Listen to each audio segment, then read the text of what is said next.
오늘은 에스라 강의 5번째 시간으로 2장 1절로 70절 말씀으로 성도는 신앙을 소중히 여기며 사는 자여야 합니다 란 제목으로 말씀을 전하며 말씀을 통해 주시는 은혜를 함께 받고자 합니다.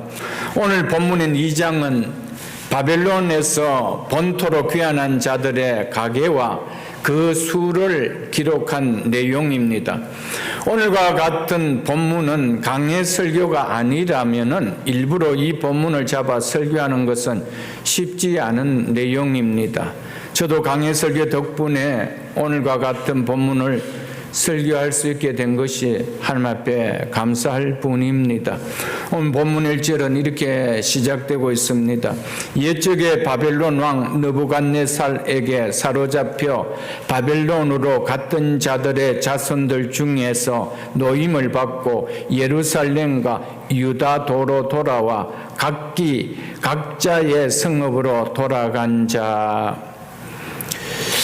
하나님께서 이사야와 예레미야 선지자를 통해 말씀하신 대로 유다 백성들이 바벨론에서 보내는 70년의 세월이 지나자 페르시아 고레스 왕을 통해 예루살렘 성전을 건축하기 위해 본토로 귀환하는 역사가 말씀대로 일어났습니다. 유다 백성이 바벨론 포로가 되어 짧게는 48년에서 길게는 약 70년이라는 시간이 흘렀기 때문에 이것은 1차에 포로로 잡혀간 사람도 있고 2차에 간 사람도 있고 3차에 걸쳐 갔기 때문에 그렇습니다. 바벨론에 끌려온 1세대들은 대부분 그래서 그 긴 시간 속에 그곳에서 세상을 떠나게 되고요. 그곳에 태어난 2세대들이 주역이 되어 예루살렘으로 귀환하게 되었습니다. 그래서 사로잡혀 바벨론으로 갔던 자들의 자손들 중에서 노임을 받고라고 성경은 기록하고 있습니다. 그리고 자손들 중에서 노임을 받고 돌아왔다라는 이 말 속에는 2세대들 가운데 다 돌아온 것이 아니라 그들 중에 적은 수만 돌아왔다라는 것을 말해 줍니다. 2세대들에게는 예루살렘이 있는 부모들이 살아온 고국은 부모들을 통하여 들었을 뿐이지 그들에게 있어서 그 땅은 낯선 땅뿐입니다. 우리가 그렇지 않나요? 여기에 와서 태어난 아이들은 아직 한국을 한 번도 가보지 않았다라면 그거는 부모의 고국이지 자기들에게는 그렇게 와닿지 않는 것과 같은 것입니다. 이들이 태어나서 자라고 지금까지 생활하고 있는 땅은 바벨론 땅입니다. 이 땅이 그들에게는 훨씬 더 친숙하고 편하게 와닿는 삶의 기반이 자리 잡히고 있는 곳입니다. 고국 땅이 지금 페르시아보다도 더 살기가 좋은 부강한 나라가 되었다 할지라도 태어나서 지금까지 살아온 이곳에 익숙하고 편안한 삶을 내려놓고 낯선 땅으로 돌아간다는 것이 결코 쉽지 않을 텐데 지금까지 들은 소식은 그곳은 완전히 황폐한 땅으로 지금까지 그대로 방치되어 있다라는 소식이었습니다. 우리 부모들 세대에 많은 우리 조국의 분들이 미국으로 이민을 오게 된 것은 한국보다 미국이 잘 살았기 때문이었습니다. 그래서 이곳에 와서 자녀들을 교육을 시키며 보다 잘 살기 위해서 대부분 이민을 왔습니다. 만일 우리가 아무리 어렵다 하더라도 더 못 사는 나라를 향하여 이민을 가야겠다는 사람은 극히 드물 겁니다. 이것을 생각한다라면은 바벨론에서 지금 70년이라는 세월 속에 모든 삶의 기반이 잡힌 그 땅을 떠나서 모든 것이 황폐화되어 있는 부모의 고국으로 돌아간다라는 것은 결코 쉽지 않은 일이다 이 말입니다.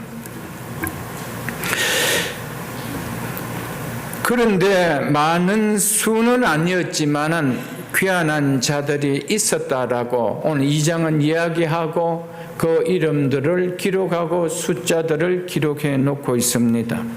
성경은 그들을 가리켜 남은 자들이라 말하고 있습니다. 그 마음이 하나님께 감동을 받은 자들이라고 하였습니다. 1차로 귀환한 이들은 어떤 자들이었을까요? 그것이 2절에 나오지요. 곧 스루바벨과 예수아와 느헤미야와 스라야와 르엘라야와 모르드게와 빌상과 미스발과 비그웨와 르훔과 바나와 등과 함께 나온 이스라엘 백성의 명수는 이러하니라 라며 3절로부터 상세하게 또한 내용이 나오지요. 1차로 귀환한 자의 이름과 숫자를 말하기 전에 먼저 11명의 리더자들을 기록하여 놓고 있습니다. 이들은 가장 먼저 귀환을 결정하고 귀환하는 일에 수고했을 뿐 아니라 귀환하여 성전 건축을 하는 일에 앞장서서 수고한 지도자들입니다. 이들 중에 제일 먼저 나오는 두 사람을 살펴보면 바벨론을 걸쳐 페르시아 제국에 살면서 나름대로 잘 사는 사람이라는 것을 우리는 알 수 있습니다. 스룹바벨은 바벨론이 유다를 침공했던 두 번째 침공 때 바벨론으로 잡혀갔던 유다 왕 여호야긴의 손자입니다. 마태복음 1장 12절에 보면은 나옵니다. 그래서 스룹바벨은 바벨론에서 태어난 자입니다. 그러므로 스룹바벨은 다윗 왕의 족보에 속한 자입니다. 만일 유다 왕국이 패망하지 않았다라면 스룹바벨은 왕통을 이어받아야 할 인물입니다. 이처럼 스룹바벨은 유다의 왕족이기에 페르시아에서도 잘 살았을 것입니다. 학계 1장 1절에 보면은 스룹바벨의 지위가 유다 총독이다라고 기록하고 있습니다. 여기서 참고로 본문 1장 8절 하반절에 보면은 유다 총독이 세스바살이라고 나오는데 여기 리더자 명단에는 그 이름이 나와 있지 않습니다. 그리고 느헤미야 12장 1절에 나오는 1차 귀환자의 지도자 명단 속에도 세스바살은 나오지 않고 스룹바벨만 나옵니다. 똑같이 유다 총독인데 유다 총독이라면 당연하게 이름이 나와야 될 텐데 나오지 않고 학계 1장 1절에 보면은 스룹바벨이 유다 총독이다 이렇게 나오고 있습니다. 팀 켈러 목사님의 말은 가장 신뢰할 만한 세계적인 신학자들이 집필한 성경 신학 스터디 바이블에서는 세스바살과 스룹바벨의 두 이름은 동일 인물을 가리키며 하나는 왕궁에서 쓰는 이름이고 다른 하나는 개인 이름일 수 있다라고 그렇게 말해 놓고 있습니다. 페르시아 고레스 왕이 동시에 두 사람을 유다 총독으로 임명하지 않았을 것으로 보았기에 세스바살은 스룹바벨의 다른 이름으로 본다는 것입니다. 스룹바벨은 바벨론에서 얻은 자손이라는 뜻을 가진 바벨론의 이름입니다. 바벨론에 있는 유대인들은 때로는 공식적인 바벨론식 이름을 수여받았습니다. 우리가 잘 아는 다니엘도 베들사살로 이름 받은 것을 알잖아요. 하나냐는 사드락으로, 미사엘은 메삭으로, 이사라는 아벤느고로 우리가 이름이 바뀌어졌는 것을 우리가 공식적으로 왕궁에서 받은 것을 우리가 볼 것입니다. 그렇다면은 이 스룹바벨도 세스발과 같은 이름에 하나는 바벨론의 이름이고 하나는 유다 이름으로 보아서 동일한 인물로 본다라는 것입니다. 그러나 또 어떤 학자들은 세스바살과 스룹바벨은 다른 인물이라고 말합니다. 여기에 대한 설명은 시간상 제가 하지 않겠습니다. 분명한 것은 스룹바벨이 세스바살과 동일한 인물이든 다른 인물이든 그는 다윗 왕족에 속한 사람이라는 사실입니다. 그리고 예수아라는 이름이 나오죠. 두 번째로. 이는 제사장 스라야의 손자요 여호사닥, 즉 요사닥의 아들입니다. 주전 586년 시드기야 왕 11년에 유다가 완전히 바벨론에 패망할 때에 스라야는 바벨론 느부갓네살 왕에게 죽임을 당합니다. 그의 아들 여호사닥은 유다 백성과 함께 바벨론으로 잡혀가게 됩니다. 이 여호사닥이 바벨론에서 난 아들이 예수아입니다. 이처럼 예수아는 귀족 가문의 사람입니다. 이들은 왕족과 귀족 가문으로 비록 바벨론에서지만 안정된 삶을 누리고 있었습니다. 그럼에도 스룹바벨도 예수아도 안정된 삶을 내려놓고 귀환하는 일에 가장 먼저 결단을 내리고 백성들을 이끌고 귀환하여 폐허가 된 성전을 재건하는 일에 제일 앞장섰던 사람입니다. 왕과 제사장 계보가 하나님 성전을 건축하는 일에 제일 앞장섰다라는 것은 장차 성전의 실체가 되신 예수 그리스도 안에서 이 두 직분이 연합하게 될 것을 보여주고 있습니다. 스룹바벨과 예수아를 제외한 9명의 리더자들 중에는 비그웰과 같은 사람을 보면, 그래 본문 14절을 여러분 한번 보십시오. 비그웰 자손이 2056명이다 라고 말하고 있습니다.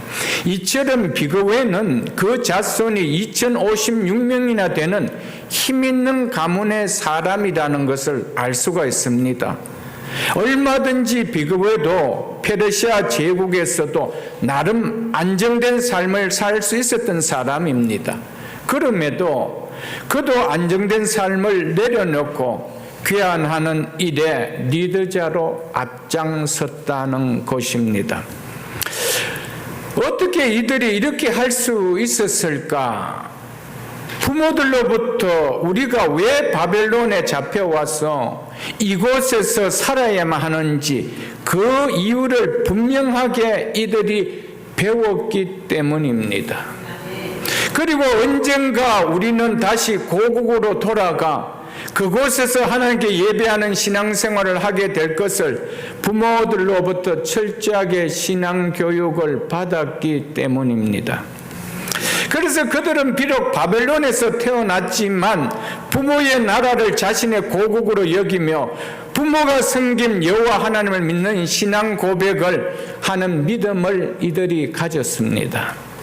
포로의 땅에서 부모들이 보인 신앙의 삶을 보고 신앙의 교육을 받고 자라지 않았더라면 너희 중에 하나님의 백성된 자들은 다 예루살렘으로 돌아가 하나님의 성전을 건축하라는 고레스의 칙령이 내려졌다 해도 돌아간다는 것은 불가능했을 것입니다.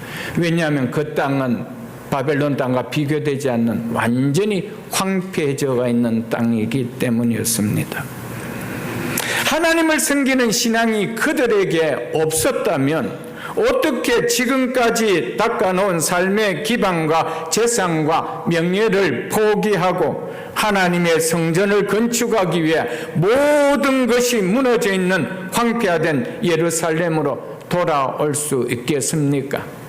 1세대들은 그런 기억에 남아있고 그 향수가 있기 때문에 돌아올 수 있다고 하지만 바벨론에서 태어나서 지금까지 자라온 2세대들에게는 그렇게 그 소식이 굿뉴스로 들리는 소식이 아니라는 것입니다.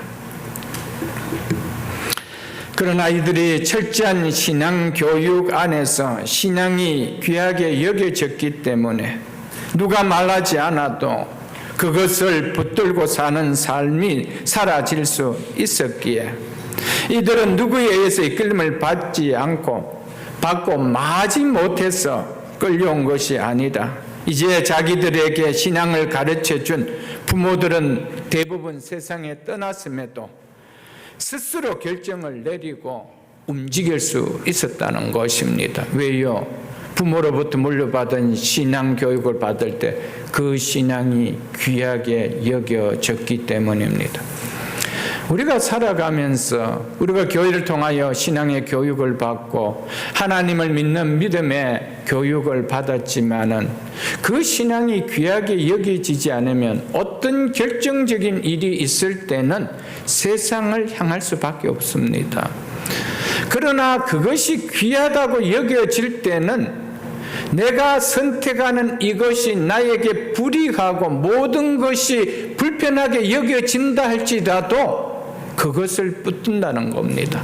그 길을 가게 된다라는 것을 오늘 에스라서를 통하여 우리에게 보여주고 있는 첫 번째 내용입니다. 사랑하는 성도 여러분, 그리스도의 삶이 여러분은 어떠하다고 생각이 드십니까? 뭔가 특별한 삶이라고 여겨지십니까? 물론 생각의 관점에 따라서 그리스도인의 삶은 아주 특별한 삶이다라고 말할 수도 있습니다. 그러나 그리스도의 삶은 특별하게 무엇을 하는 삶이 결코 아닙니다. 우리가 하나님께 주신 믿음을 귀하게 여기기에 그냥 그 믿음을 붙들고 그 신앙을 귀하게 여기고 그냥 매일매일 살아가는 것, 그것이 그리스도인의 삶입니다. 우리가 꼭 선교지로 가서 그렇게 선교의 삶을 사는 것이 그리스도인의 삶이 아니고, 목회자가 되어서 주의 일을 꼭 해야만이, 이런 직분을 가져서 해야만이 그리스도의 삶이 아니라는 겁니다. 내가 믿고 신앙을 받은 그 신앙이 귀하게 여겨지기에 그냥 그 신앙을 붙들고 살아가는 삶, 그게 그리스도인의 삶이라는 것입니다. 그래서 신앙이 귀하게 여겨지기에 예배 생활에 충실하고 말씀을 사모하며 가까이 할 뿐이지요.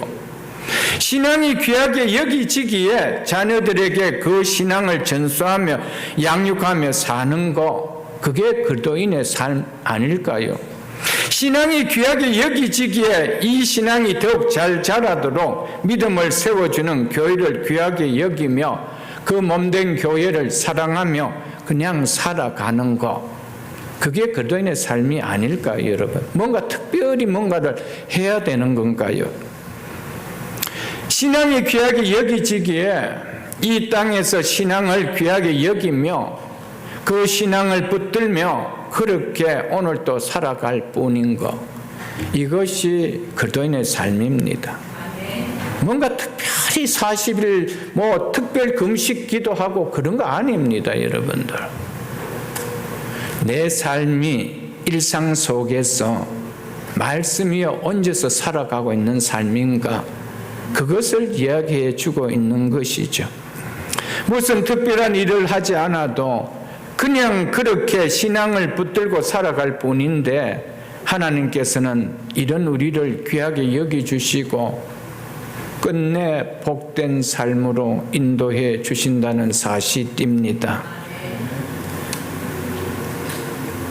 2절에서 우리가 참고로 좀 볼 내용이 하나 있는데, 우리에게 익숙한 이름인 느헤미야와 모르드게가 나올 것입니다. 어쩌면은 스룹바벨과 예수아보다도 더 여러분들에게는, 우리에게는 이 이름이 익숙할지도 모를 것입니다. 그러나 이들은 우리가 잘 알고 있는 느헤미야와 모르드게가 아닌 동명이인입니다.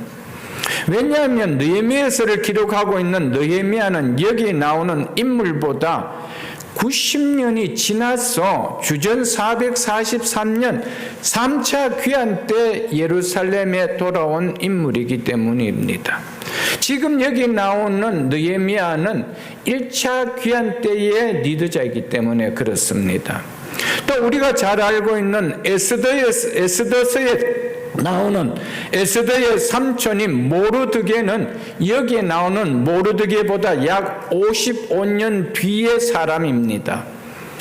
오늘날도 마찬가지겠지만은 지금보다 고대 사회에서는 같은 이름을 사용하는 것이 더욱 빈번했습니다. 그래서 성경에도 같은 이름들이 많이 나오는 것을 우리가 볼 수가 있습니다. 이어지는 3절로 20절에는 누구누구의 자손이라는 식으로 바벨론에서 돌아온 귀한 자들의 가문별 숫자를 기록하고 있습니다.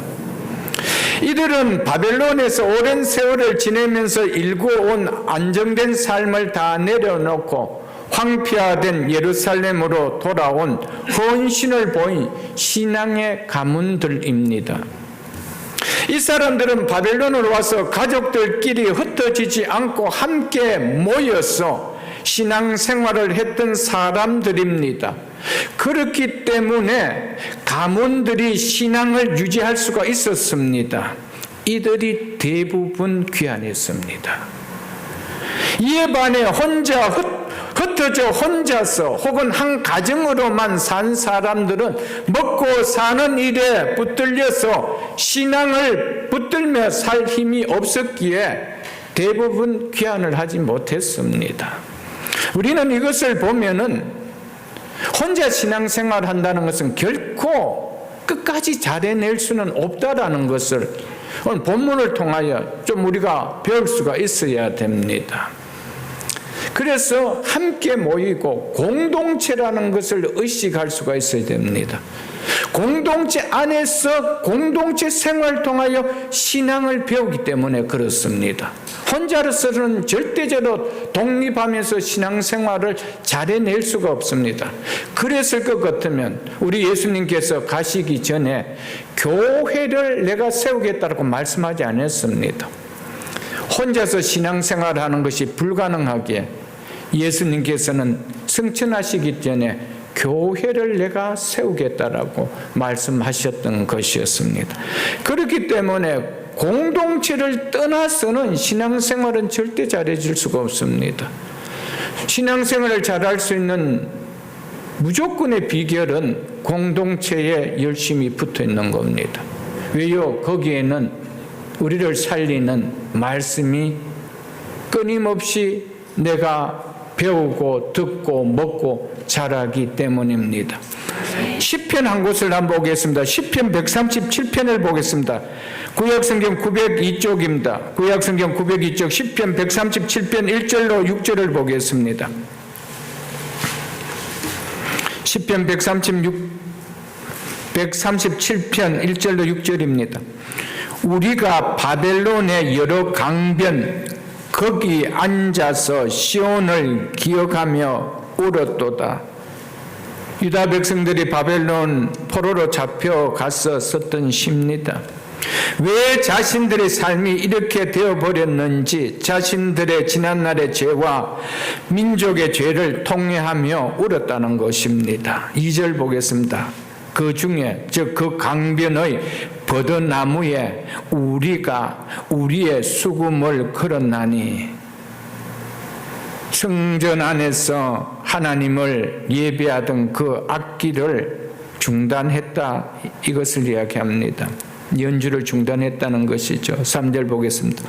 이는 우리를 사로잡은 자가 거기서 우리에게 노래를 청하며 우리를 황폐하게 한 자가 기쁨을 청하고 자기들을 위하여 시온의 노래 중 하나를 노래하라 함이로다. 바벨론 사람들이 조롱조로 전능한 하나님을 노래해 보라고 합니다. 너가 전능한 하나님이 계시는데 왜 이렇게 됐느냐, 조롱조로 그렇게 한 것이죠. 그래서 4절을 보겠습니다. 우리가 이방 땅에서 즉 불결한 땅에서 어찌 여호와의 노래를 부를까. 예루살렘아, 만약이라는 단어가 들어가 있다. 만약 내가 너희를 잊을진대, 즉 잊었다면 내 오른손이, 즉 내 오른손도 그의 즉 수금을 타는 재주를 잊을지로다 라고 하고 있습니다. 이 의미는 예루살렘, 즉 예루살렘으로 돌아간다는 하나님의 약속을 절대로 잊을 수 없다라는 것을 말하고 있습니다. 6절도 보겠습니다.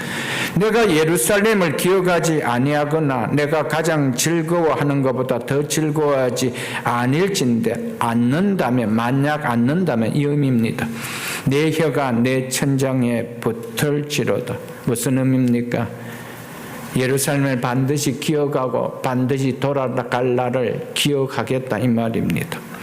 이런 아픔을 깨닫는 자들이, 그래서 이런 신앙을 가진 자들이 자녀들에게 신앙 교육을 하였다는 것입니다. 이런 사람들이 언젠가는 예루살렘으로 돌아갈 것을 바라고 흩어지지 않고 가족별로 혹은 지역별로 모여 자녀들에게, 후손들에게 신앙을 물려주며 신앙생활을 하였다는 것이죠. 신앙교육을 받은 자들이 고레스의 칙령이 있자 대부분 귀환을 한 것입니다. 그렇기 때문에 우리가 하나님의 감동을 받은 자든 다 올라왔다 할 때는 누가 하나님의 감동을 받겠어요? 신앙의 교육을 받았어. 그 신앙을 귀하게 여긴 자들이라는 것을 우리가 깨달을 수 있다는 것이죠. 이어지는 21절로 35절에는 귀환한 자들이 포로로 돌아가기 전 특정 지역에 살았던 자들의 집안 중심으로 하여 그 수를 말하고 있습니다. 주로 유다와 베냐민 지파에 속한 사람들이 주축을 이루고 있습니다. 1절에서도 보았지만 여기에 계수된 자들 중에 포로로 와서 아직 살아있는 자도 있지만 대부분 바벨론에서 태어난 그의 자손들입니다. 그런 가운데서도 본토에서 각기 지역의 부모들이 살던 사람의 자손을 구별하여 귀한 자를 기록하였다라는 것이죠. 그래서 바벨론의 포로로 와서까지도 그 지역에 살았던 사람, 그 지역에 살았던 사람대로 살아갔다는 것입니다. 여러분, 우리도 살아가지만은, 미국에 이민 와서 살아가지만은 이민자들이 많은 곳에 한인들의 정체성이 깊을까요? 혼자서 뚝 떨어져서 그런 여기 사람들과 살면은 그런 의식이 더 뚜렷할까요?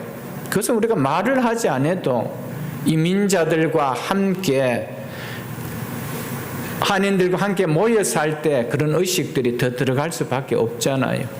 그래서 이들도 똑같았습니다. 그래서 부모들이 포로로 잡혀오기 전에 어느 지역에 살았든지 그 지역의 사람들끼리 그 부모들이 형성이 되었다는 것이죠. 뭉치면 삽니다. 아멘. 신앙도요, 모이면 사는 거예요. 영적인 원리를 우리에게 보여주고 있습니다. 이러보아 지도자들은 귀한 자들이 본토에서 돌아와서 자기가 원하는 지역이면 아무 곳에서나 살도록 하지 않았다는 것을 우리가 볼 수 있습니다. 각 선조가 살던 지역으로 보내 그곳에서 살도록 하였다라는 것을 우리가 좀 읽을 수가 있죠. 이어서 36절로 39절은 귀환한 제사장들의 가게별로 숫자를 말하고 있습니다. 그 숫자가 4,289명이다라고 하고 있죠.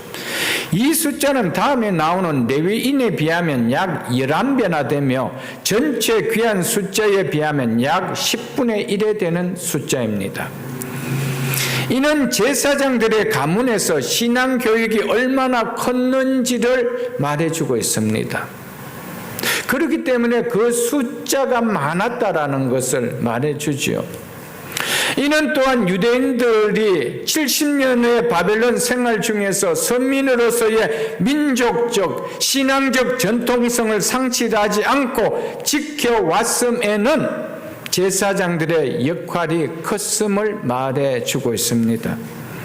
제사장들 중에는 무려 4그룹이나 바벨론에서 흩어지지 않고 뭉쳐 살고 있었기에 약 4,300명이나 되는 제사장 가족들이 예루살렘으로 귀환할 수 있었습니다. 제사장의 수가 4,000명이 넘는다는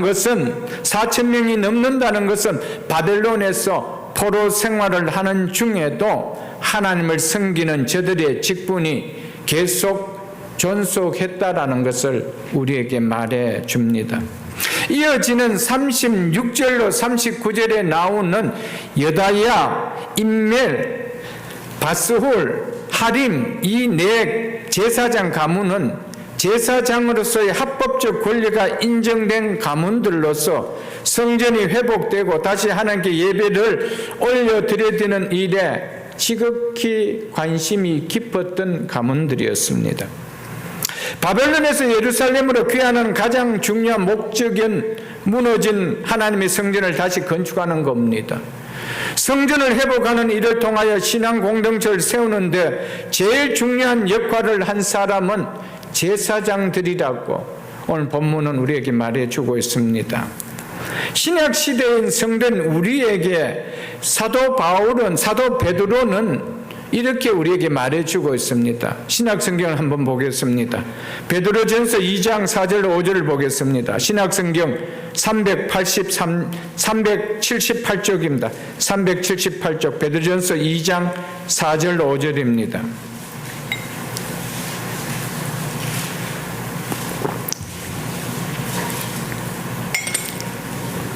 베드로전서 2장 4절로 5절입니다.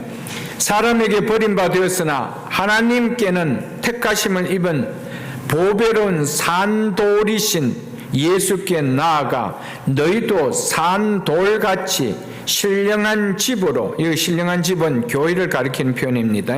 신령한 집으로 세워주고, 성도는 누구든지 뭐라고 이야기합니까? 산돌이라고 이야기하지요. 왜냐하면 산돌이신 생명의 근원 되신 예수님과 연합된 자이기 때문에 산돌 대신 예수님뿐만 아니라 우리를 향해서도 산돌이라고 하고 있습니다. 예수님과 연합을 이룬 산돌인 성도들의 연합을 통하여 교회가 세워지게 된다는 것을 말해주죠. 성도는 다른 산돌인 지체들과 더불어 연합되어 신령한 집을, 즉 교회를 세워가야 하는 존재임을 말해줍니다. 이어서 보겠습니다. 예수 그리스도로 말미암아 하나님이 기쁘게 받으실 신령한 제사를 드릴 거룩한 제사장이 될지니라 라고 하고 있죠.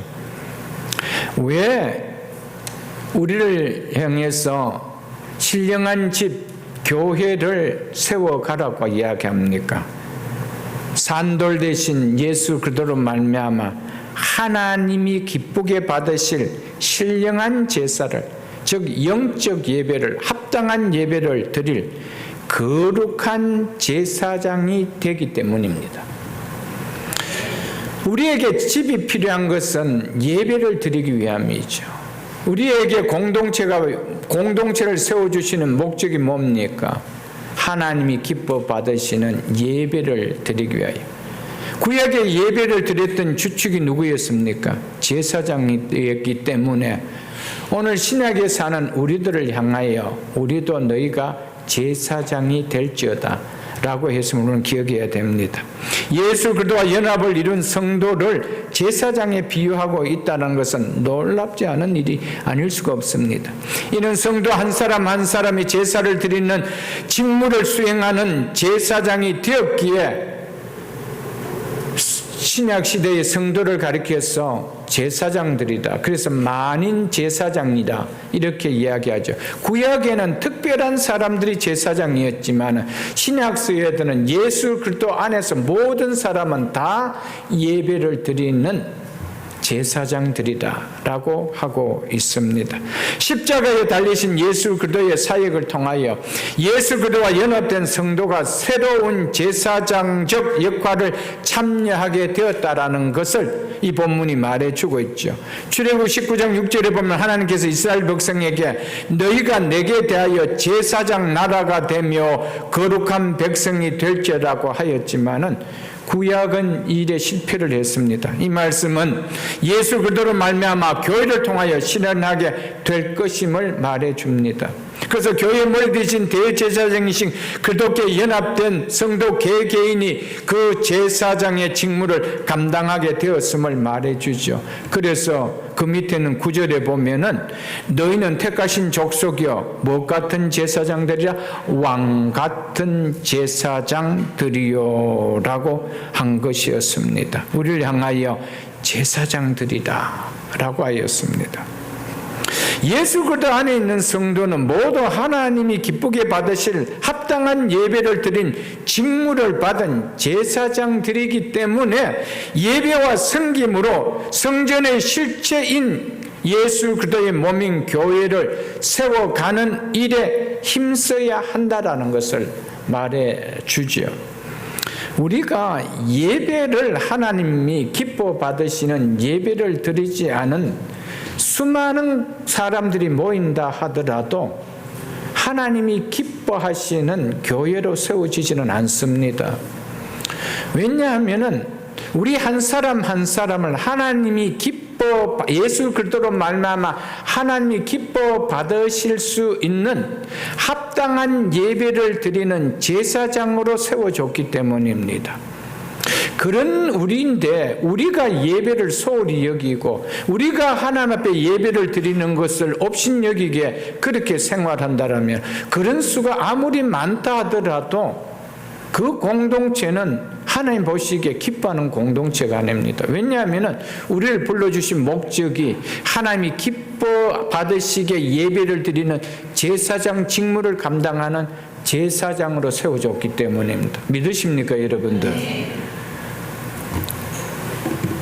이어서 본문 40절로 42절에는 노래하는 자들과 문지기를 포함한 레위 사람의 가게별 숫자를 말하고 있습니다.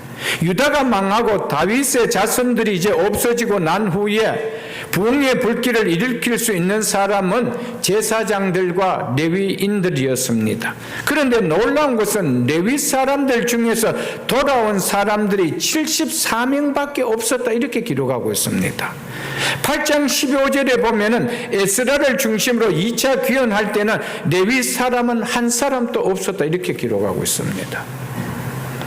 원래 제사장보다 레위인들이 더 많아야 하는데 그렇지 않다는 것을 보여주고 있습니다. 아마도 성전에서 봉사하는 것보다 바벨론에 남아 사는 것이 더 유익하다고 여겨졌기 때문에 성전에서 봉사하는 일에 복귀하고자 하는 열망이 사라졌던 것으로 여겨집니다.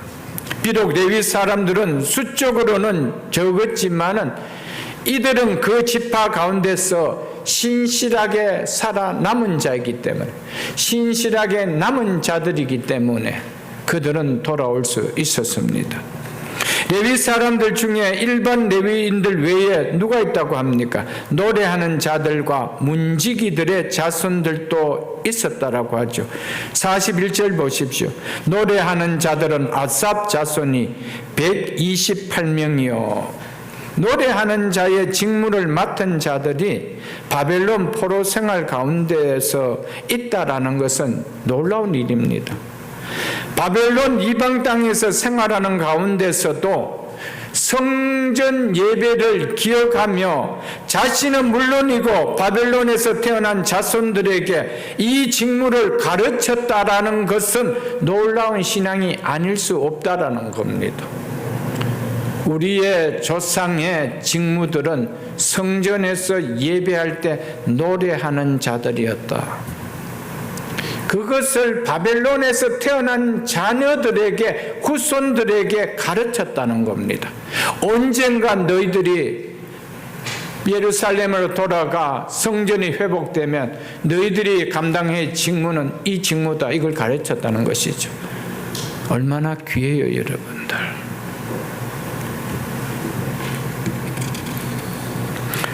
자손들은 부모들 통하여 선조들이 감당한 그 직무를 배우면서 기억하며 자신들도 그리해야 된다는 사실을 마음에 담고 있었다는 것은 참 놀라운 사실이며 놀라운 믿음입니다.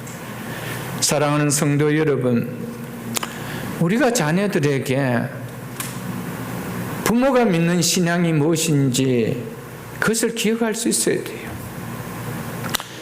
그래야 마지막 임종 앞에서 천국에서 만나자라고 했을 때 그 의미가 무엇인지 알아요. 아버지가 왜 이야기를 하는지 알아요. 왜 우리에게 지금까지 이 신앙을 우리 부모가 우리에게 물려줬는지 알아요. 여러분, 신앙은 오늘 본문을 통해 우리에게 가르쳐주는 교훈하는 메시지가 뭡니까? 물려주지 않으면 신앙이 안 된다는 거예요. 신앙은 한 대로 끝났다라면 이들은 돌아올 수가 없었습니다. 그들은 영원히 페르시아에서 그렇게 살다가 이스라엘이라는 존재 자체가 사라지는 것이죠. 2000년 기독교 역사가 여기까지 올 수 있었던 것은 신앙이 대를 이어져 왔기 때문입니다. 이것을 우리가 가슴에 좀 담을 수 있기를 축복합니다.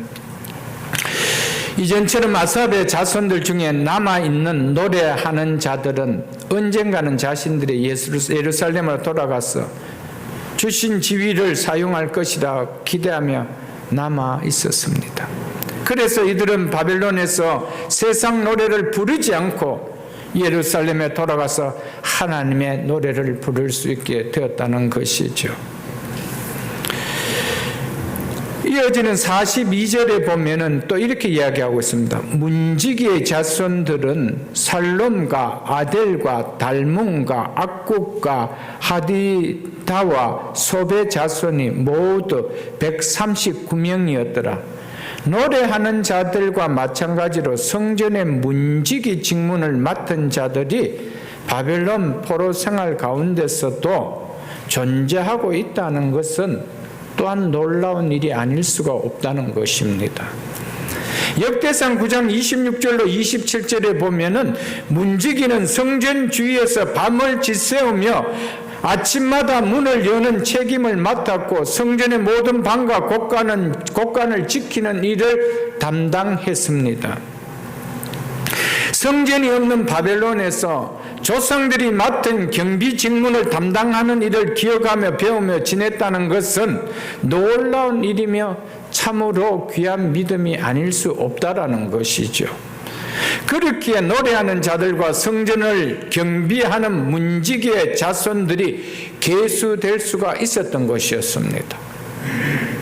이것을 물려주지 않았다라면, 이 중요함을 가르쳐 주지 않았다라면 그들의 수가 남아 있었겠습니까?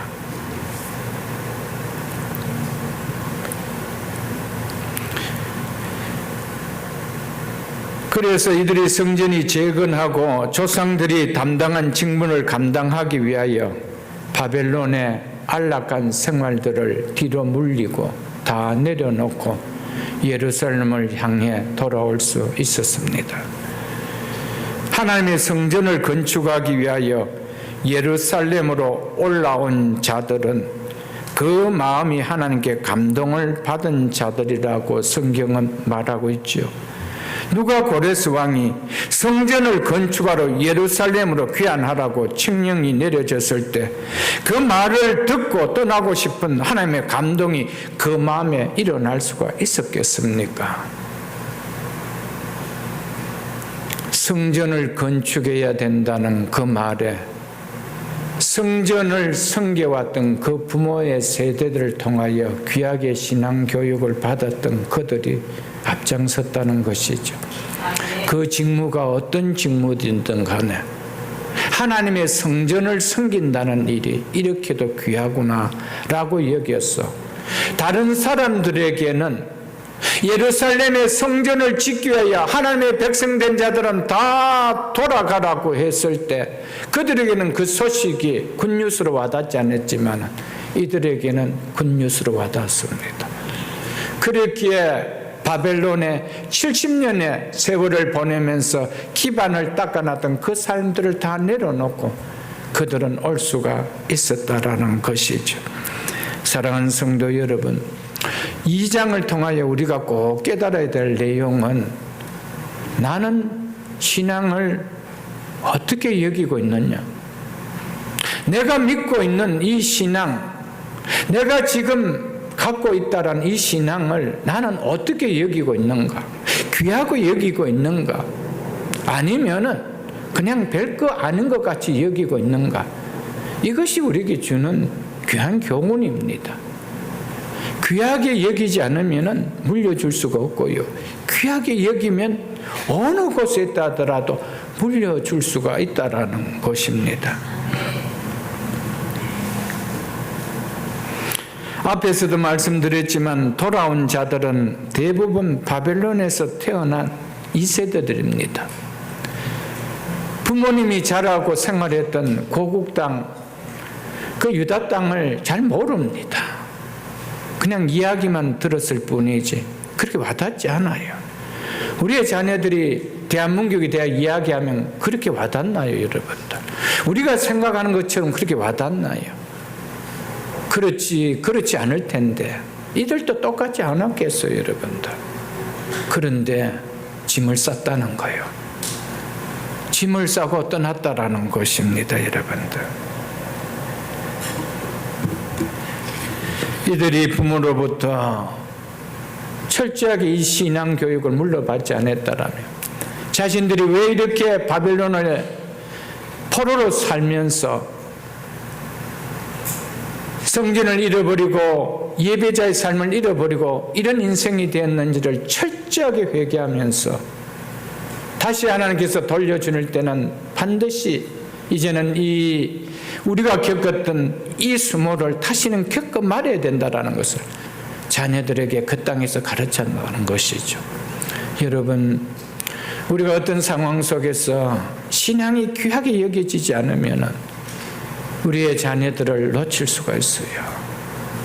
어느 타임이라도 할지라도 신앙이 귀하게 여겨진다면 나이에 상관없이 그 자녀들을 향하여 기도하고 복음을 전할 수 있는 기회가 있다면 전할 수 있어야 됩니다. 그것은 내가 복음을 귀하게 여기고 있고 하나님께 주신 이 신앙을 내가 귀하게 여기고 있다라는 증거를 드러내는 일입니다. 하나님께서는 성전 회복을 위하여 필요한 지도자들과 제사장들과 레위인들과 봉사자들을 예비하신 것처럼 오늘날에도 하나님께서는 우리가 생각하지 못한 주님의 교회를 영적 지도자들과 섬기는 일꾼들과 봉사하는 헌신자들을 예비해 두시고 보내주셨기에 오늘과 같이 많은 교회의 성도들이 모여서 예배 드릴 수 있는 것입니다. 하나님께서 1차로 이 성전을 회복하고 하나님 앞에 예배를 회복하는 이들을 하나님께서 세워주셨기 때문에 2차, 3차로 오는 자들이 그곳에서 예배를 드릴 수 있었다는 것입니다. 오늘날에도 똑같습니다. 앞선 희생하는 자들이 없이 그 후손들이 누릴 수 있는 축복은 없다는 것이죠. 그렇기 때문에 우리가 뿌린 씨앗을 통하여 후손들이 누리는 복이 얼마나 크다라는 것을 기억하시고 그 후손들이 누리는 축복을 우리를 통하여 뿌리게 한 우리에게 주시는 하나님 복은 또 얼마나 크다라는 것을 우리는 기억하며 신앙생활을 할 수 있기를 주님 축복합니다. 43절로 54절에는 느디님 사람의 자손들 중에 귀환한 자의 숫자를 말하고 있지요. 느디님은 주어진 자들이라는 뜻입니다. 이들은 레위 사람들에게 주어진 자들이라는 말입니다. 에스라 8장 20절에 보면은 나와가 있습니다. 느드님 사람은 레위 사람들을 수종든 성전에서 봉사한 종들을 가리키는 사람입니다.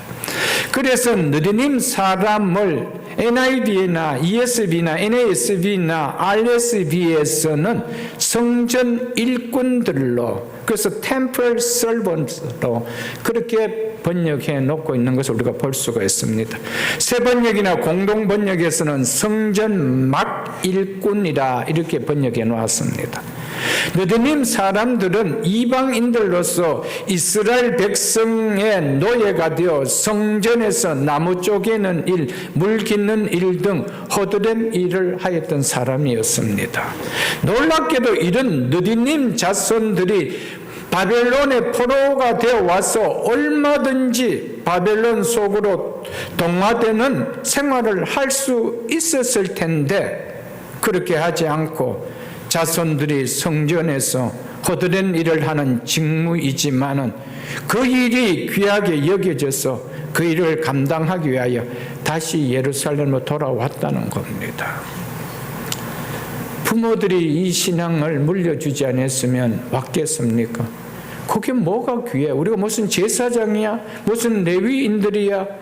레위인을 수종드는 종밖에 아닌데 나무 캐고 물 베고 그런 성전의 허드렛 일을 마기를 하는 우리 일밖에 아닌데 가면 그런 일밖에 하지 않을 텐데 여러분 그것까지도 하나님을 위해 예배하는 것은 너무나 귀했기 때문입니다.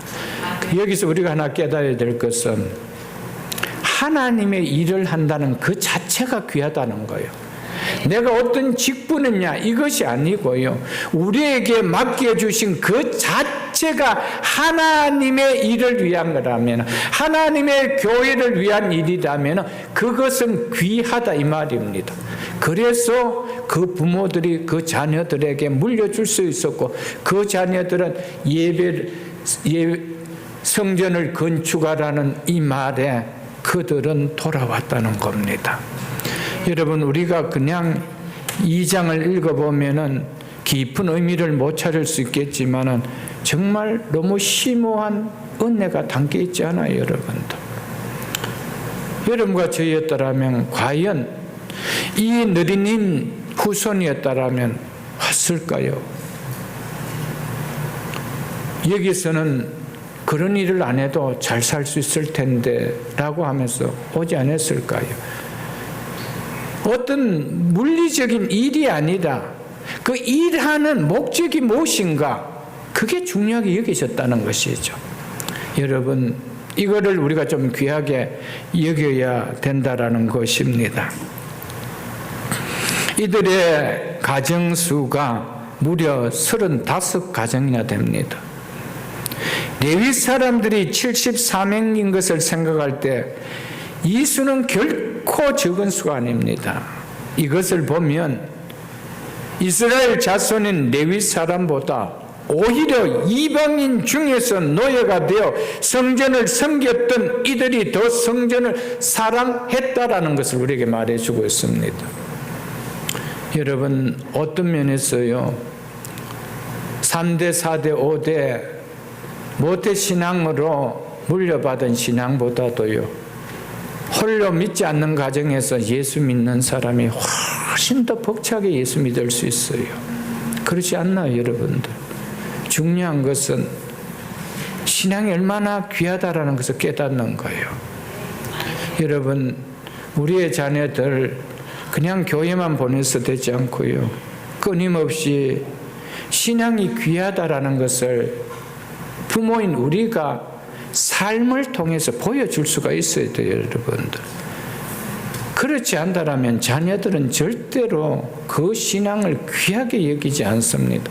언젠가 홀로 독립해서 살 수 있는 나이가 될 때는 독립해서 살면 교회와 멀어집니다. 중요하다라고 심어줘야만이 절대 떠나지 않아요. 바벨론 땅이라 할지라도 난 예루살렘을 돌아가겠다는 거예요. 그 땅이 황무한 땅이라도 나는 돌아가겠다는 거예요. 신앙교육이 이렇게 중요합니다. 여러분 자녀들 위하여 기도 많이 하시고요. 자녀들을 위하여 이 신앙 잘 심어줄 수 있는 본을 보이는 삶이 될 수 있기를 주의 이름으로 축복합니다.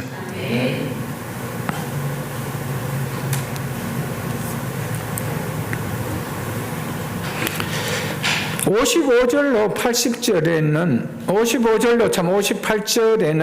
솔로몬의 신하의 자손들 중에 귀한 자들의 숫자를 말해 주고 있습니다. 55절에 솔로몬 신하의 자손에서 신하는 종을 의미합니다. 그래서 새 번역에서는 솔로몬을 섬겼던 종들의 자손이라 이렇게 번역해 놨고요. 공동 번역이나 대부분의 영어 성경에 보면 솔로몬의 종들의 자손이라 이렇게 번역해 놓은 것을 우리가 볼 수가 있습니다. 열왕기상 9장 20절로 21절에 보면 이들은 솔로몬 당시 강제 노역에 동원되었던 이방 사람들의 후손을 가리킵니다. 그들 가운데 일부는 가나안 원주민들도 있었습니다. 이들은 솔로몬이 예루살렘 성전을 건축할 때, 그리고 또한 예루살렘 예루살렘 왕궁을 건축할 때 그 일에 동원된 자들로 보입니다.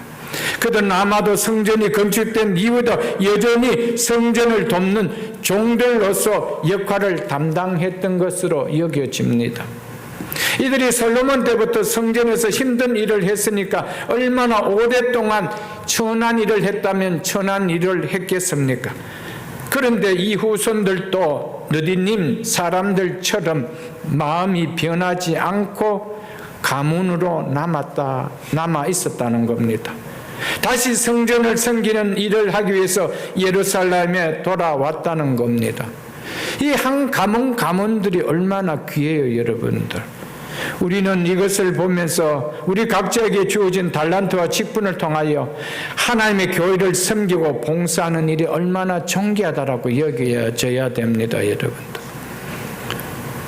종으로서 섬기는 일이 얼마나 싫을 수도 있는데 하나님의 일이기에 귀하게 여겼다라는 것이죠, 여러분들. 그래서 솔로몬의 신하의 자손들, 그 선조들의 이름이 많이 기록된 것을 보면 비록 종의 신분이었지만 하나님 앞에 충성된 것 같습니다. 우리가 보는 것과 같이 돌아온 자들은 그 가족과 소속에 따라 정확히 파악되었고요. 그 선조의 이름이나 출신 지역과 그 수요가 정확하게 기록되었습니다. 그래서 58절에 보면 모든 느디님 사람과 솔로몬의 신복의 자손의 수는 392명이었더라 이렇게 하고 있습니다. 성전 일 가운데서도 가장 육체적으로 허드렛 일, 망일을 하는, 직분적으로도 그렇게 귀하게 여겨지지 않을 수 있는 직분인데도 그 부모들은 자신의 후손들에게 우리가 성전에서 어떤 일을 하던 사람이라는 것을 알렸다는 것이고 그리 얼마나 귀하다는 것을 알렸다라는 것을 말해주고 있습니다. 하나님의 성전은 제사장이나 레위인과 같은 특정한 사람으로만 세워질 수 없기에 이처럼 다양한 사람들이 연합하여 세워질 수 있도록 하셨음을 우리에게 말해주고 있습니다. 이런 오늘날 교회 공동체가 어떻게 이루어져 세워가는지를 또한 말해주고 있습니다. 특정인이 아닌 그도의 몸에 지체된 다양한 사람들이 힘을 모아 이루어가는 것이 주님의 몸인 교회라는 것을 말해주고 있습니다.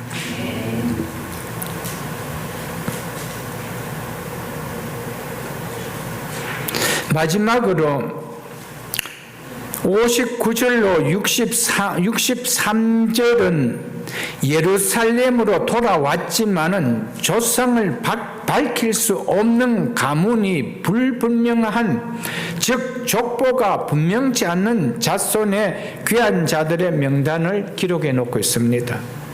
이들은 혼혈족이든지 혹은 이방인으로서 유대인 사이에 끼어들게 된 사람이든지 아니면 중간에 족보를 잃어버린 사람인지는 모르겠지만 이런 자들이 있었습니다.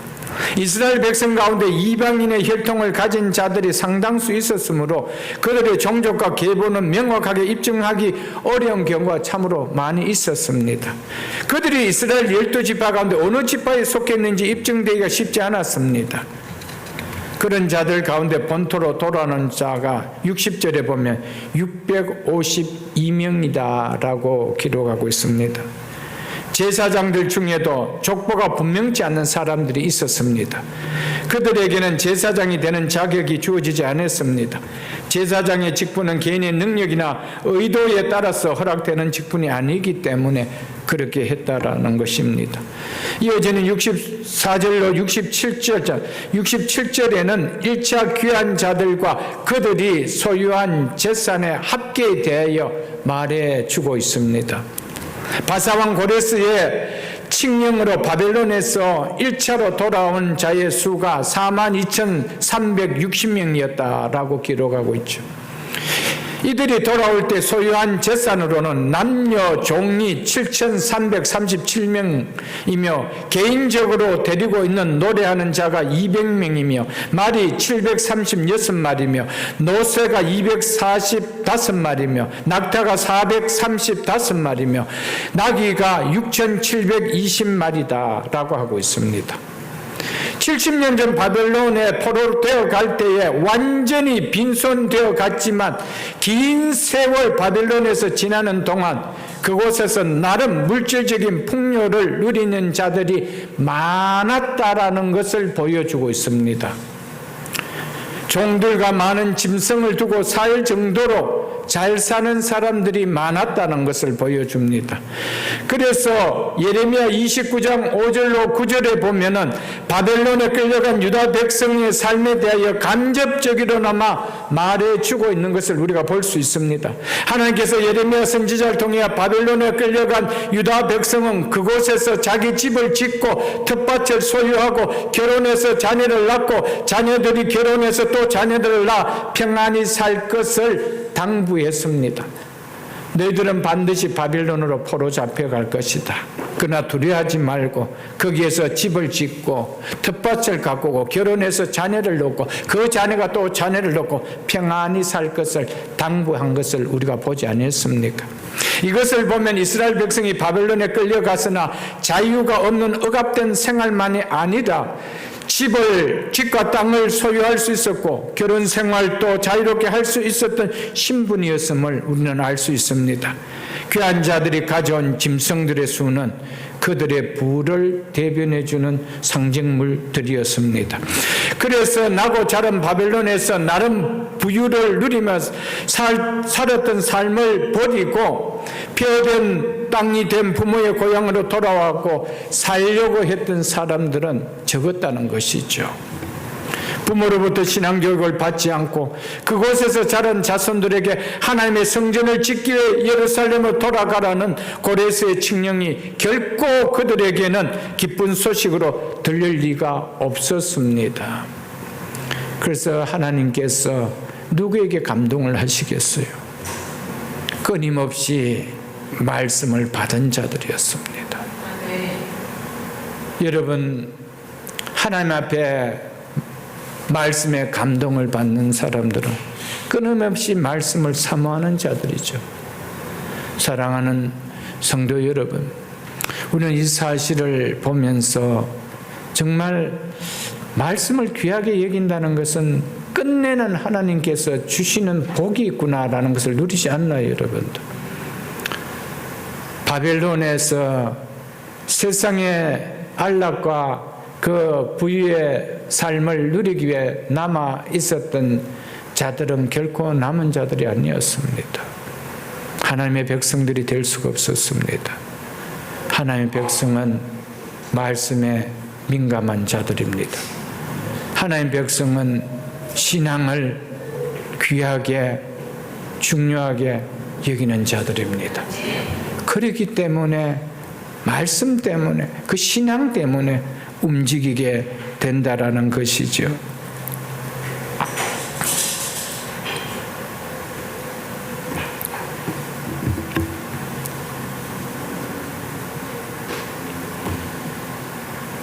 그래서 이들이 그런 평안함을 누리는 곳에서 정말 모든 것이 불편해 보이고 모든 것이 어렵게 보이는 예루살렘으로 돌아와 생활한다는 것은 쉽지 않았습니다. 그래서 죄의 몸이 익숙한 세상을 떠나 하나님께로 돌아와 구별된 백성으로 산다라는 것은 성령의 인도하심이 없이는 불가능합니다.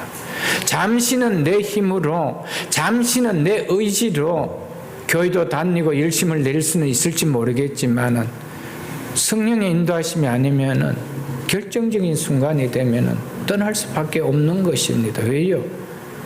우리는 세상을 밟고 살아가는 육을 갖고 있기 때문입니다. 그래서 늘 내 속사람이 겉사람을 이기게 해달라고, 속사람이 내 겉사람을 이끌고 살 수 있는, 지배하며 살 수 있는 영적으로 강한 자가 되게 해달라는 우리 이런 기도가 우리에게 필요하지 않나요, 여러분? 비록 적은 수지만은 하나님의 감동하심을 받은 사람들을 통하여 무너진 성전을 재건하고 신앙 공동체 삶이 다시 새롭게 일어날 수 있게 되었습니다. 그래서 이들이 돌아온 1차 귀환 이후 60년 뒤에 에스라의 인도하에 1800명이 2차 귀환을 하게 되고요. 다시 14년 뒤에 귀환 숫자를 말하고 있지는 않지만 느헤미야의 인도함에 3차 귀환이 이루어집니다. 그리고 이후에 예루살렘 성이 안정되면서 이스라엘 자손들이 예루살렘이 있는 본토로 돌아와 정착하게 되어집니다. 교회도 마찬가지입니다.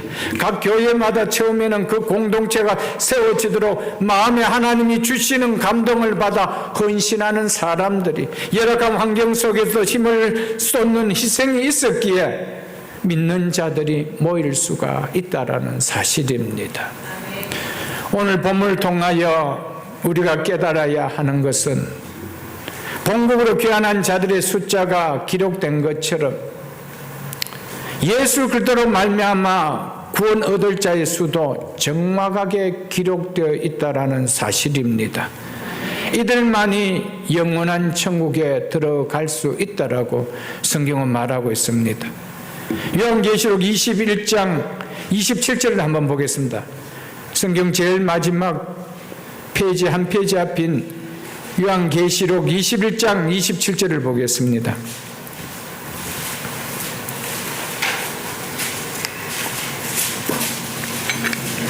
무엇이든지 속된 것이나 가증한 일 또 거짓말하는 자는 결코 그리로 천국을 말하지요. 새하늘과 새 땅을 말합니다. 들어가지 못하되 오직 어린 양의 생명책에 기록된 자들만 들어가리라. 아멘. 사람의 머리털까지 세시는 하나님께서 예수 그리스도 안에서 구원을 받을 택한 자들을 정확한 수를 다 알고 계십니다. 영생을 누리는 천국으로 들어가는 생명책에 여러분과 저의 이름이 기록되어져 있음을 믿습니까? 이것이 믿음 아니에요, 여러분. 요한복음 6장 39절에 보면 나를 보내신 이의 뜻은 내게 주신 자 중에 내가 하나도 잃어버리지 아니하고 마지막 날에 다시 살리시는 이것이다. 이것이 나를 보내신 성부 하나님의 뜻이라고 예수님께서 말씀했습니다. 하나도 잃어버리지 않습니다. 그 생명책에 아버지께 택함을 받은 자 속에 잃어버릴 자가 있느냐? 한 명도 없다라는 사실입니다. 구원받은 수는 정확하고 그들은 하나도 잃어버리지 않는다는 것이 성경의 가르침입니다. 이어지는 68절로 69절에 보겠습니다. 어떤 족장들이 예루살렘에 있는 여호와의 성전터에 이르러 하나님의 전을 그곳에서 다시 건축하려고 예물을 기쁘게 드리게 힘 잘하는 대로 공사하는 금고에 드리니, 즉 건축 기금을 마련하는 이런 의미입니다. 금이 61,000 다릭이요, 다릭은 페르시아 제국에서 사용되는 금화를 말합니다. 1다릭은 금화 무게가 약 8.5g입니다. 8.5g이니까 61,000 다릭은 518.5kg이 됩니다. 금이 이 정도 키로 같으면 저는 상상을 모릅니다. 한 돈이 3.75g이니까 이것을 돈으로 계산하면은 13만 8천 돈이 됩니다. 13만 8천 돈. 그 한 돈이 어제 시세를 보니까 31만 원이더라고요. 금 한 돈이 31만 원. 저는 계산이 안 됩니다. 여러분, 이 정도로 하나님의 전을 짓는데 족장들이 그것을 드렸더라 그랬어요. 그렇다면 그들의 삶이 그곳에서 얼마나 부유했다라는 것을 알 수가 있어요. 물론 부유했고 또 나올 때 받은 것들이 있었죠. 그런데 그런 부유한 삶을 가지고 여러분들 황폐한 예루살렘으로 돌아온다는 것이 1세대들에게, 2세대들에게 쉬웠겠습니까? 그렇게 쉽지 않았습니다. 그러나 신앙을 가지면은 쉽지 않은 것이 쉽게 여겨지는 거예요. 왜요? 성령이 역사하시기 때문에, 하나님의 감동하심이 역사하기 때문이라는 것입니다. 예루살렘으로 돌아온 귀한 자들 중에 어떤 족장들은 예루살렘 성전 건축을 위해 자신이 가진 예물을 하나님께 기쁘게 드렸다라는 것. 족장들의 예물의 봉헌에 대해서 마지막으로 이야기하고 있지요. 이들은 제일 먼저 한 행동을 잘 보십시오. 자기 고향을 찾지 않고 잃어버린 자기 땅과 소유를 찾는 일을 보편적으로 할 수 있을 텐데 그렇게 하지 않고 백성의 족장들은 가장 먼저 무너진 하나님의 성전의 틀을 찾아왔다라고 이야기하고 있습니다. 그리고 이 성전을 다시 건축하기 위하여 몸과 함께 물질까지 기쁘게 자원하여 힘 잘하는 대로, 즉 자신의 능력에 맞도록 최선을 다해 드렸다라고 성경 기록하고 있습니다. 이것은 한번 찾아봐야 됩니다. 이사야 1장을 보겠습니다. 이사야 1장 23절 969쪽입니다. 구약성경 969쪽 이사야 1장 23절입니다. 이사야 1장 23절에 이렇게 말씀했습니다. 네 고관들은 폐역하여 도둑과 짜가며 다 뇌물을 사랑하며 예물을 구하며 과를 위하여 신원하지 아니하며 과부를 송사를 수리하지 즉 받지도 아니하는도다. 이것이 바벨론 포로로 잡혀가기 전에 고관들의 삶의 모습들이었습니다. 이런 그들이 바벨론 포로의 삶을 보내면서 얼마나 신앙이 연단되었다는 것을 돌아와서 이들이 하나님 앞에 예물을 어떻게 쓰는가를 보면서 보여주고 있습니다. 그들은 이 물질을, 뇌물을 사랑하고 물질을 사랑했던 그들이 이 큰 물질을 내어놓는 자가 되었다는 거예요. 그 말은 뭡니까? 그만큼 그들의 가치관이 바뀌었다는 것이 뭘 통하여? 바벨론의 연단을 통하여 그들이 깨달았다는 것이죠. 그렇지 않고는 할 질수가 없었던 것이었습니다. 여전히 바벨론에서도 과거와 같이 그렇게 자신의 아니만을 생각하며 사는 자들은 결코 돌아올 수가 없었습니다. 이들은 하나님의 성전을 재건하기 위해 바벨론에서 자기들의 모든 안위의 기득권을 포기할 수가 없었기에 돌아올 수 없었습니다. 그러나 이들은 포기하고 내려놓을 수 있기에 돌아왔다는 것입니다. 이들이 진정으로 하나님을 경외하는 자들이라는 것입니다. 이들은 예루살렘으로 돌아온 사명이 분명했기 때문에 돌아올 수 있었습니다. 여기 나오는 모든 사람들을 돌아보십시오.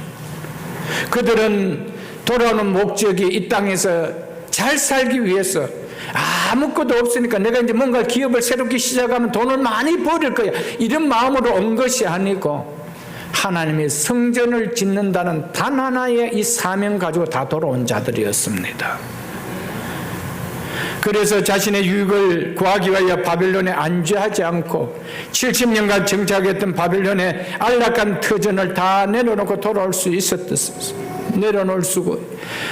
내려놓고 돌아올 수가 있었습니다. 그렇기에 그들은 성전 건축을 위하여 자원하여 기쁜 마음으로 예물을 드릴 수가 있었습니다. 믿음을 가졌다 할지라도 그 믿음을 통하여 붙들어야 할 사명이 분명하지 않을 때 우리의 믿음에서 선한 싸움이 나올 수 없으며 늘 현실에 안주하려고 합니다. 사랑하는 성도 여러분, 하나님께 여러분과 저를 새벽이슬 교회에 불러주시는 이유와 목적이 뭘까요? 주의 몸된 교회를 아름답게 세우라고. 이것이 사명으로 여겨질 때 교회를 위하여 단 한 번이란 기도가 나올 수가 있고, 주의 교회를 위하여 단 한 번이라도 헌신할 수가 있지만, 이런 사명 자체가 없다라면은 그냥 여러분 이런 것은 여러분 많은 교회에 너무 많지 않나요, 여러분들?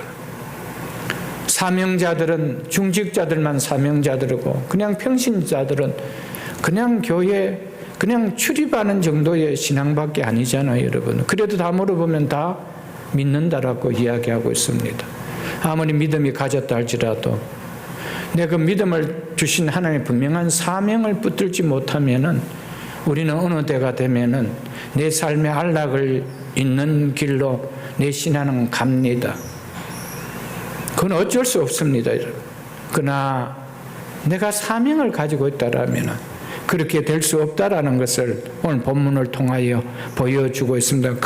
이들은 한결같이 하나님의 성전을 지어야 된다는 이 사명이 있었기 때문에 믿음의 선한 싸움을 이기는, 바벨론의 모든 기득권을 내려놓고 황폐한 땅 예루살렘에 올 수 있는 믿음의 선한 싸움을 싸울 수가 있었던 것이죠. 사명이 없으면 싸울 이유도 없습니다. 싸워야 될 그런 이유를 내가 느끼지 못하고 그냥 어떤 문제 앞에 했으면 항상 내 육신과 내 삶의 안락한 편으로 항상 움직일 수밖에 없다라는 것을 오늘 본문을 통하여 보여주고 있습니다. 끝으로 70절을 보고 말씀 맺겠습니다. 70절은 바벨론에서 귀환한 자들의 정착에 대해서 말해주고 있습니다. 이것은 이사야서 44장 26절로 28절에 이사야 선지자를 통하여 200년 전에 하신 예언을 그대로 성취해 놓은 말씀입니다. 약속의 말씀대로 본토로 귀환한 백성들은 성전을 재건했으며 각기 지정된 성읍에서 살았으며 하나님의 말씀을 헛되이 돌아오지 않는다라는 증거가 드러남을 보여주고 있다는 것입니다. 하나님께서 당신의 백성들을 바벨론에서 귀환하게 오실 때 빈손으로 돌아오게 하지 않은 것을 우리는 보아 알 수 있을 것입니다. 그들에게 필요한 것을 주셨고 또한 하나님께서 드릴 예물까지도 공급해 주셨습니다. 하나님께서 당신의 택한 백성들을 세상에 불러 하나님 나라로 인도할 때 이처럼 때를 따라 필요한 것을 공급해 주시고 우리가 살아야 할 것, 살 곳까지도 하나님 마련해 주십니다. 이 땅에서도 물론이고 영원한 새 하늘의 새 성전 되는 그곳에까지 우리의 거처를 마련해 주신다는 사실입니다. 이 사실을 믿고 이 땅을 살아가는 동안 무엇을 먹을까, 무엇을 마실까, 무엇을 입을까 염려하지 말고 먼저 그의 나라와 그의 의를 구하는, 하나님을 사랑하는, 신앙을 소중히 여기며 사는 삶을 살아가는 새벽에 있을 모든 성도님들 다 될 수 있기를 주의 이름으로 축복합니다.